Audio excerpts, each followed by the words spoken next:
జనమేజయుడు తన తండ్రి పరీక్షిత్తు మహారాజు మరణానికి కారణమైన సర్పజాతిని అంతం చేయాలని అనుకున్నాడు. జనమేజయ మహారాజు సర్పయాగం చేస్తున్నప్పుడు ఆ మంత్ర ఆహుతులకు ప్రభావితులై సర్పాలన్నీ అగ్నిలో పడి కాలిపోసాగాయి. ఈ పరిస్థితిలో నాగదేవతలు అందరూ ఆస్తిక మహామునిని ప్రార్థించారు.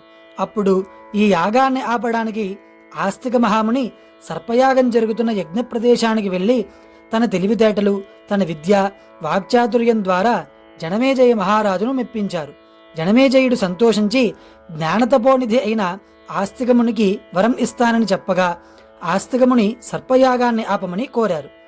జనమేజయుడు వరం ఇచ్చాడు కాబట్టి ఆ వరానికి కట్టుబడి సర్పయాగాన్ని విరమించారు.